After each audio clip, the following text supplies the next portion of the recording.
चलो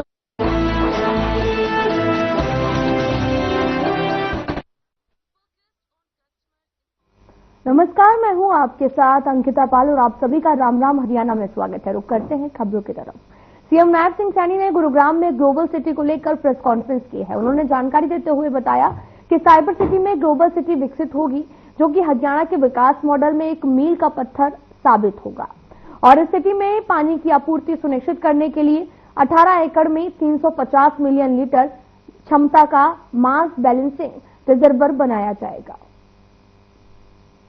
इस परियोजना में लगभग जब ये पूरा तैयार होगा तो 1 लाख करोड़ से अधिक की निवेश की क्षमता इसकी रहेगी, जो लगभग यहां पर 16 लाख लोगों के जीवन को ये प्रभावित करेगा। इस परियोजना के लागू होने से लगभग 5 लाख लोगों के लिए रोजगार के नए अवसर भी इसके माध्यम से खड़े होंगे।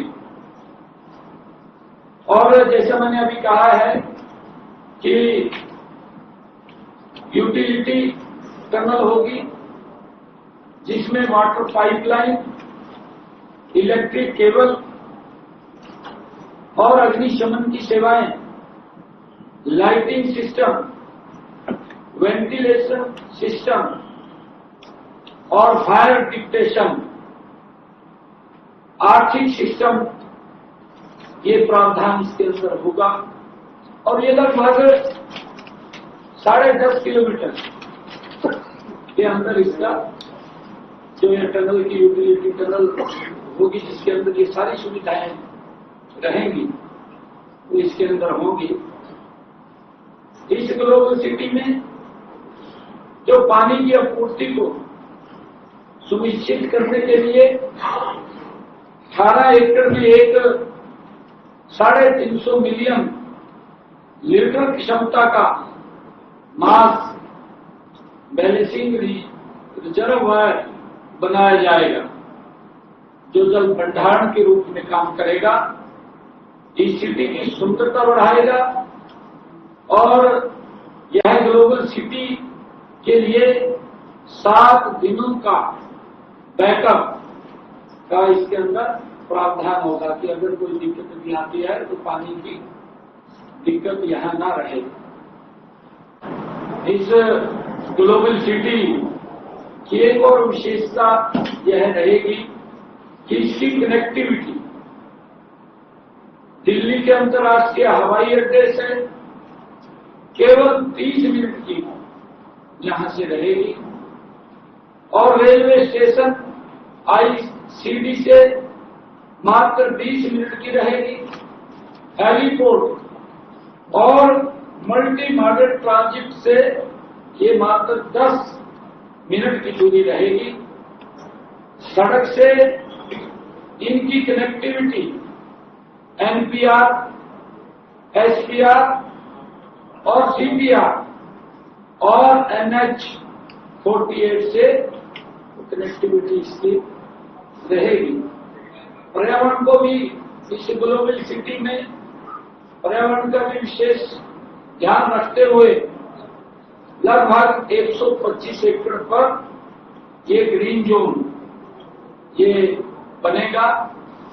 इसमें जो पौधे लगेंगे, जिसकी मैंने बात की है कि टेम्परेचर को मेंटेन रखेगा इसकी सुंदरता के लिए, और चाहे इसमें सड़कों की बात हो, चाहे बिल्डिंग प्लान्स की बात हो, इसकी सुंदरता भी जो अंतर्राष्ट्रीय मानक हैं, मानकों के अनुरूप ये सिटी बनेगी।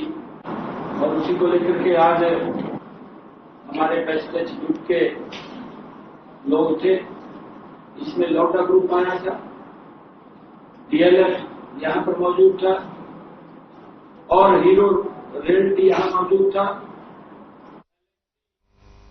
रोहतक के सुनाइया में देश की हाई सिक्योरिटी जेल का निर्माण किया जा रहा है, जहां पर आपको बताते चले कि कारागार मंत्री डॉक्टर अरविंद शर्मा ने औचक निरीक्षण किया। जेल अधीक्षक और उप जेल अधीक्षक से कैदियों के बारे में विस्तार से जानकारी ली गई। इसे लेकर मंत्री अरविंद शर्मा ने कहा कि रोहतक में देश की आधुनिक और उच्च सुरक्षित जेल का निर्माण इसी साल पूरा हो जाएगा। साथ ही अत्याधुनिक उपकरणों से लैस इस जेल में गैंगस्टरों और आतंकियों को कड़ी सुरक्षा के बीच में रखा जाएगा। इस दौरान जिला कारागार में बंद 1319 कैदियों की सुरक्षा को लेकर किए जा रहे प्रबंधों की जानकारी लेते हुए उन्हें गुणवत्ता से भरपूर खाना उपलब्ध करवाने के निर्देश दिए गए हैं।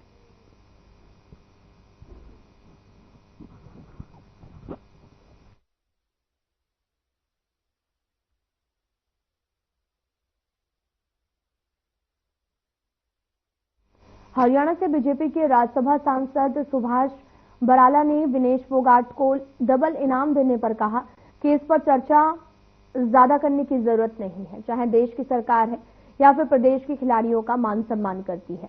साथ ही खिलाड़ियों के लिए जो भी सुख सुविधाएं हैं वो दी जा रही हैं, लेकिन इस पर राजनीति करना ठीक नहीं है। जो सुविधाएं खिलाड़ियों को मिलती हैं सरकार वो सभी को देगी और देती रहेगी।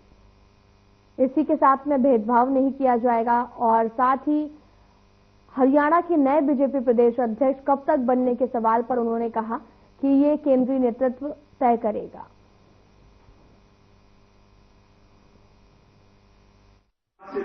जैसे मैंने कहा, भगत शिरोमणि धन्ना जी की जयंती जो 20 अप्रैल को जींद जिले के उचाना में मनाई जाएगी, उसका निमंत्रण देने के लिए यहाँ उपस्थित हुआ हूँ। मेरे साथ यहाँ सामाजिक संस्थाओं के प्रमुख लोग उपस्थित हैं।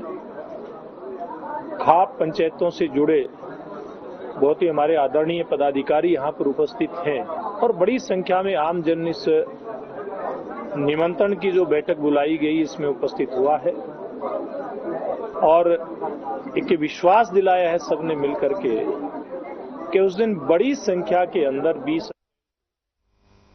हरियाणा के यमुनानगर में प्रधानमंत्री नरेंद्र मोदी 14 अप्रैल को बाबा भीमराव अंबेडकर जयंती के उपलक्ष्य में एक विशाल जनसभा को संबोधित करेंगे।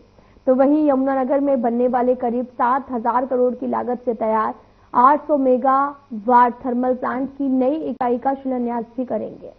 साथ ही जिसको लेकर तैयारियां अंतिम रूप पर चल रही हैं। यमुनानगर पहुंची प्रदेश महामंत्री अर्चना गुप्ता ने तैयारियों का जायजा लिया है। तो वहीं मीडिया को जानकारी देते हुए ये भी कहा कि यमुनानगर में प्रधानमंत्री मोदी 800 मेगावाट थर्मल प्लांट के साथ में 100 करोड़ की लागत से बनने वाले BPCL प्लांट का भी शिलान्यास करेंगे, जो कि यमुनानगर में एक बड़ी सौगात है। यमुनानगर में 3 डेयरी प्लांट हैं जिसमें अधिक गोबर वेस्ट होता है और BPCL प्लांट लगने से एक दिन में 100 टन गोबर तो 125 टन कचरा प्रबंध किया जाएगा और बायोगैस बनाई जाएगी।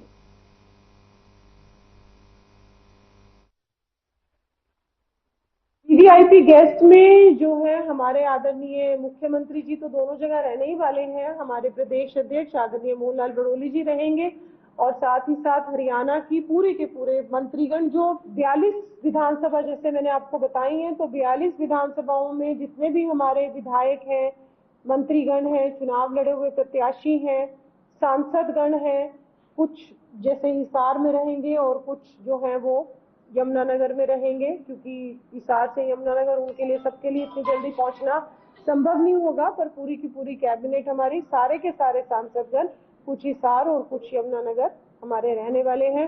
और केंद्रीय मंत्री जिसका विभाग होगा वो हमारे पास अभी आ जाएगी सूचना कि केंद्रीय मंत्री भी कुछ रहेंगे, लेकिन उनकी सूचना बाकी जो हमारे हरियाणा के 3 केंद्रीय मंत्री हैं और सभी राज्यसभा के सांसद और लोकसभा के सांसद, वो तो जिन का एरिया जहां पर मोदी जी आ रहे हैं, कुछ हिसार और कुछ यमुनानगर, वो रहने वाले हैं।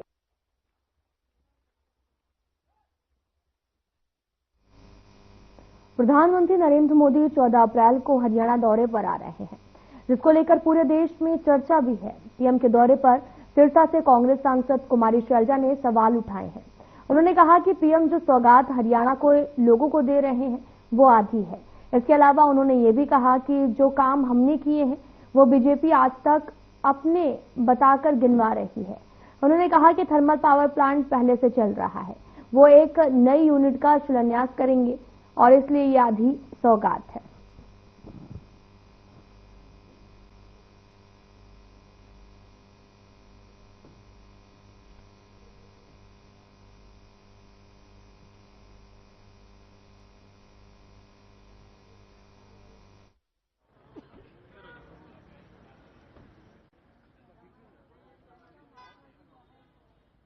उम्मीद बहुत है, लेकिन मैं आपको कह सकती हूँ कि मुझे नहीं लगता।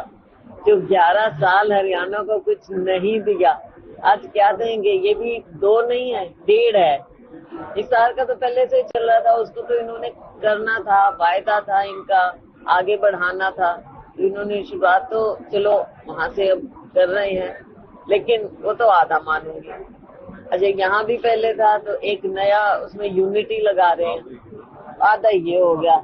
तो भाई दोनों मिला के आधे और आधे, एक मुश्किल 2 विजिट में, 2 जगह की विजिट में एक चीज पूरी हो रही है। हम उम्मीद करेंगे माननीय प्रधानमंत्री जी से कि हरियाणा में आपने जो तीसरी बार सरकार जैसे तैसे भी बनाई है, तो हरियाणा को कुछ इसका, हरियाणा के लोगों को कुछ तोहफा तो दें, हरियाणा को तोहफा देकर जाएं, कुछ कोई नई बात, कोई नई हरियाणा के लिए आप क्या करेंगे? पुरानी चीजें गिना देते हैं।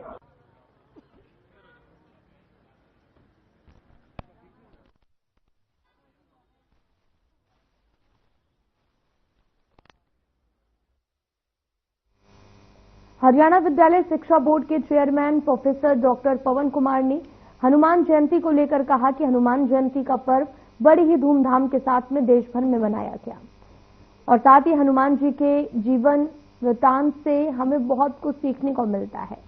हनुमान जी का जीवन बेशक धार्मिक था, लेकिन उनके जीवन से हमें बहुत कुछ सीखने को मिलता है। उन्होंने कहा कि रामायण में लिखा है कि हनुमान जी को याद दिलाया जाए कि आप ये काम कर सकते हो, तो वो इस काम को जरूर कर देते हैं। वैसे ही मानव को भी हार नहीं माननी चाहिए।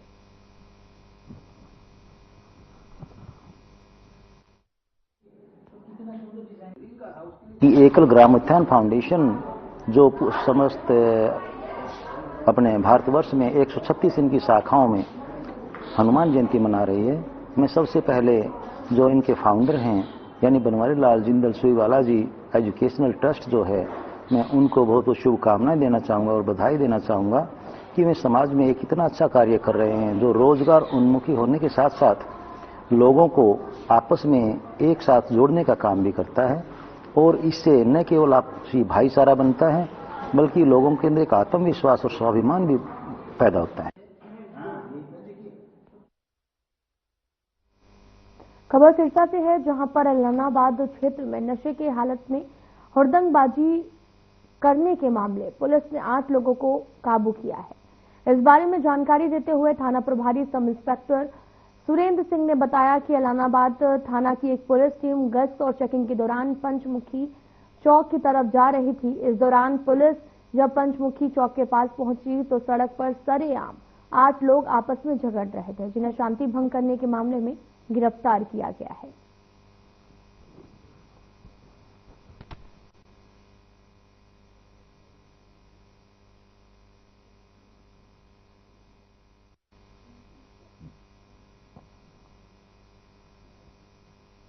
तो वहीं सोनीपत की ओपी जिंदल यूनिवर्सिटी में भी हंगामा हो गया है। एक लड़के ने अपनी गर्लफ्रेंड को सूटकेस में छिपाकर बॉयज हॉस्टल ले जाने की कोशिश की, लेकिन गार्ड्स ने उसे पकड़ लिया, जिसका वीडियो अब सोशल मीडिया पर वायरल हो रहा।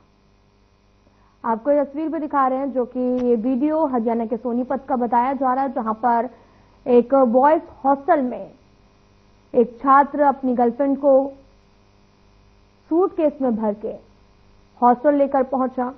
इस दौरान कर्मचारियों ने जब सूटकेस की चेकिंग ली तो उसकी गर्लफ्रेंड उसके अंदर निकली। फिलहाल ओपी जिंदल यूनिवर्सिटी में हंगामा हो रहा है और किसी ने इस वीडियो को रिकॉर्ड कर लिया। अब ये सोशल मीडिया पर वायरल हो रहा है।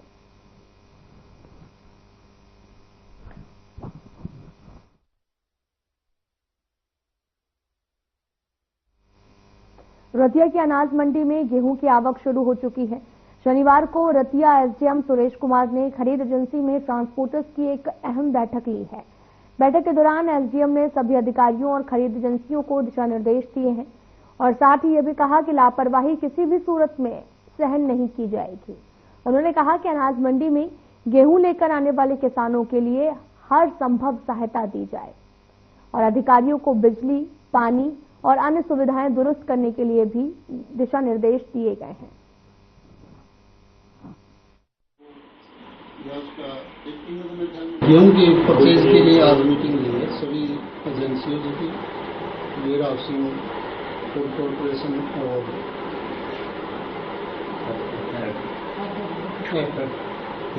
सेक्रेटरी साहब हैं, ट्रांसपोर्टर हैं, सभी बुलाए गए हैं ताकि परचेज में किसी प्रकार की कोई दिक्कत न हो और कोई समस्या आती है तो उसका मिलकर सभी तुरंत समाधान करें।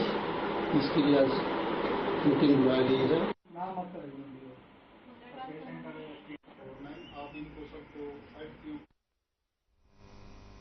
साइबर सिटी गुरुग्राम के जिला कोर्ट के पास बनी पार्किंग में खड़ी कार, ऑटो और बाइक में अचानक से भयानक आग लग गई है। आग के बाद मौके पर पहुंची दमकल विभाग की टीम ने आग पर काबू पाया है और आग किस कारण से लगी अभी तक पता नहीं लग पाया है। साथ ही आपको यह भी बताते चलें कि गर्मी के सीजन में आगजनी के हादसे बहुत होते हैं। ऐसे में दमकल विभाग भी समय समय पर लोगों को जागरूक करता रहता है और साथ ही घटना घटने पर तुरंत दमकल विभाग को सूचित करने के लिए जनता से भी अपील करता है।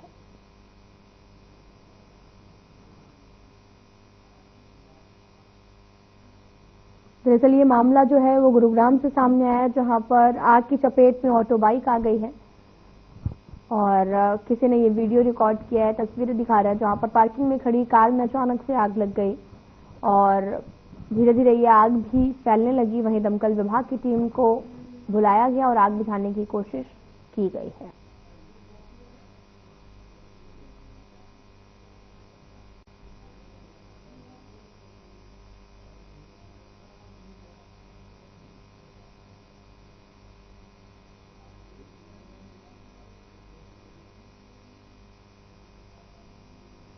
तस्वीरें आपको दिखा रहे हैं जो कि गुरुग्राम से हैं।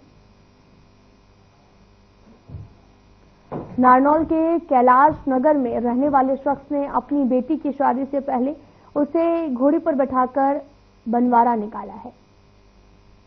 14 अप्रैल को लड़की की शादी होनी है। पिता के इस कदम की ओर सराहना की जा रही है। लड़की को घोड़ी पर बैठाकर बनवारा निकालने का ये संदेश दिया गया और लड़का और लड़की एक समान है।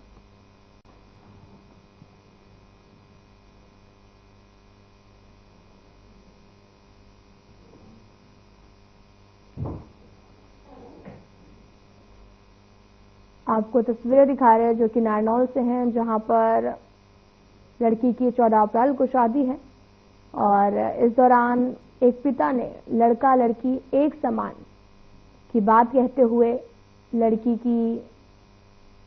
को घुड़सवारी करवाई। जहां पर आपको यह भी बताते चलें कि कैलाश नगर में बेटी की घुड़ चढ़ी हुई है और इस दौरान सभी लोग खुशी खुशी इस रस्म को निभा रहे हैं।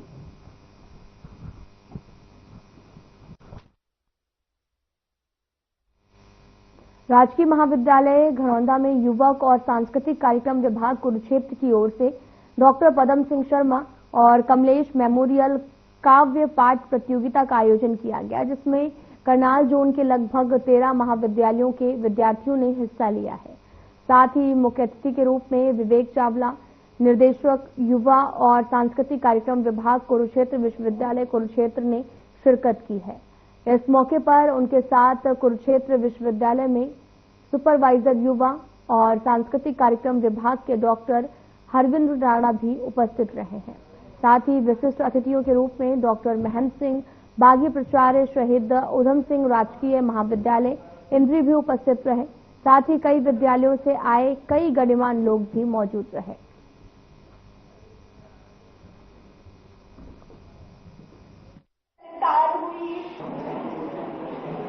कुरुक्षेत्र विश्वविद्यालय कुरुक्षेत्र ने 4 जोन में से एक जोन जो हमारा करनाल जोन है उसमें कविता पाठ का आयोजन करने का हमें मौका दिया और इस काव्य पाठ में लगभग 15-20 कॉलेजों से जो है हमारे विद्यार्थी यहाँ पर पार्टिसिपेंट के रूप में आए हैं। लगभग 26 टीम जो है वो प्रतिभागी के रूप में जो है इस काव्य पाठ प्रतियोगिता में भाग ले रही हैं और इसी बीच हमें बड़ा हर्ष हुआ कि हमारे यूथ एंड कल्चर जो डिपार्टमेंट है कुरुक्षेत्र विश्वविद्यालय कुरुक्षेत्र का, उनके डायरेक्टर साहब हमारे डॉक्टर विवेक चावला जी हमारे बीच में आए और हमारा मनोबल बढ़ाया। चावला युवा एवं सांस्कृतिक कार्यक्रम विभाग कुरुक्षेत्र विश्वविद्यालय की तरफ से आज राजकीय महाविद्यालय करौंदा में उपस्थित हुआ हूं और बड़ा हर्ष का विषय है कि आज युवा एवं सांस्कृतिक कार्यक्रम विभाग कुरुक्षेत्र विश्वविद्यालय की तरफ से एक आयोजन जो है वो इस महाविद्यालय में किया गया। एक काव्य पाठ प्रतियोगिता जिसे कमलेश मेमोरियल हमारे एक पुराने अध्यापक और एक बहुत ही बड़े साहित्यकार उनकी याद में ये कार्यक्रम आयोजित किया जाता है और उसे कुरुक्षेत्र विश्वविद्यालय के युवा एवं सांस्कृतिक कार्यक्रम विभाग के द्वारा 4 अलग अलग जोन में और 4 अलग अलग महाविद्यालयों में आयोजित किया जाता है।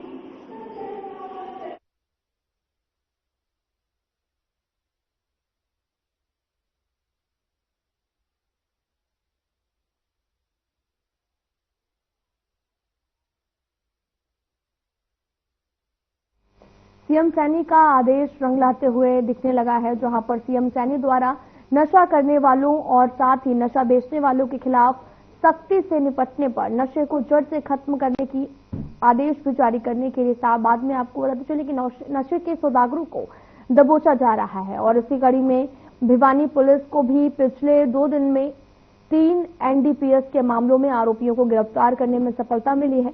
वही मामले की जानकारी देते हुए डीएसपी आरएन चौधरी ने कहा कि विश्वसनीय सूत्रों से सूचना प्राप्त हुई है कि एक व्यक्ति अपनी मोटरसाइकिल पर भारी मात्रा में मादक पदार्थ लेकर प्रहलादगढ़ से गांव ठांडा की तरफ जा रहा है।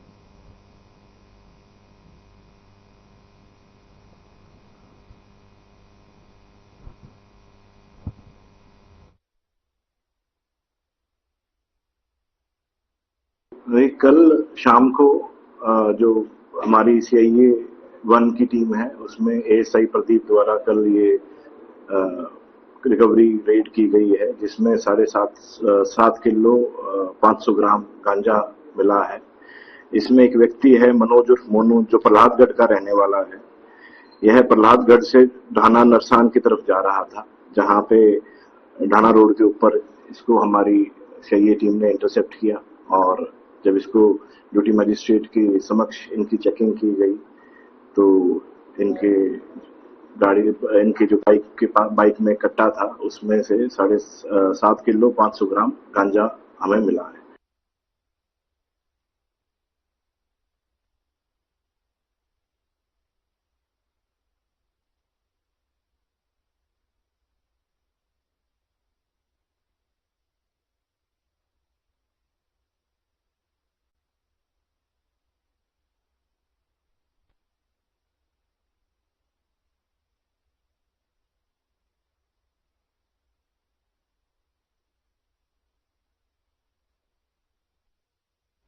कैथल में 38 गैर मान्यता प्राप्त स्कूलों और बिना अनुमति के चल रहे स्कूलों की लिस्ट जिला शिक्षा अधिकारी द्वारा जारी की गई थी, जिसमें इस स्कूल का नाम भी शामिल है और वहीं यह स्कूल बेसमेंट में चलाया जा रहा है, जिसकी एनओसी लेनी होती है, कमेटी बनती है।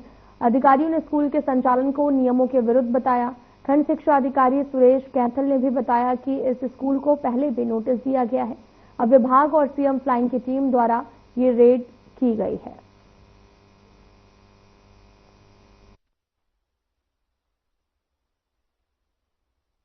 Pawan Kumar DSP CM flying Jind और कैथल। सर आज क्या कार्रवाई की गई है, कहाँ कर रहे हैं? आज हमारे पास जो कैथल में हमने 2 रेड किए हैं, एक नकली दूध के बारे में चिकाग एरिया में और एक स्कूल के हमारे पास इन्फॉर्मेशन दी हुई मान्यता के बारे में इलीगल चल रहा है। इसके डॉक्यूमेंट्स वेरीफाई कर रहे हैं। जो पहले 2019 का 21 का लेटर है उसमें इन्होंने नाम जरूर चेंज किया स्कूल का, एसके ग्लोबल के नाम से। ये डॉक्यूमेंट अभी चेक करने हैं और ये अभी नरडांचल के नाम से हुआ है। हमने जो डॉक्यूमेंट अभी तक हमारे को मिले हैं उसमें ये स्कूल नाम चेंज करने का दिया है, ग्लोबल नरडांचल से ग्लोबल अकेडमी के नाम चेंज किया जाए और वो लेटर है भी है इसका, वो जो देखा हुआ है। मिडिल स्कूल जो नरडांचल के नाम से चला हुआ था उसका ग्लोबल अकेडमी रखा हुआ है, एसके ग्लोबल से। मेरा सीधा प्रश्न ये है कि जो ये स्कूल जिस नाम से चल रहा है, इस नाम से इनके पास मान्यता प्राप्त कागज है या नहीं? अभी डॉक्यूमेंट वेरिफिकेशन रह रही है और बाकी ये जो स्कूल है देखो अंडरग्राउंड में भी नहीं चल सकता।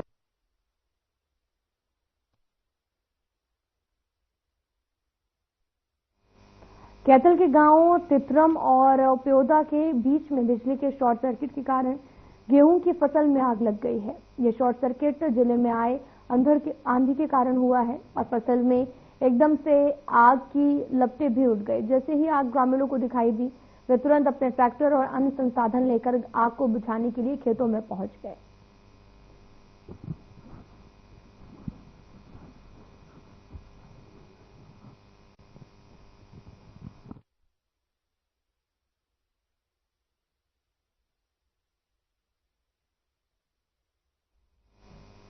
फिलहाल में इतना ही। नमस्कार।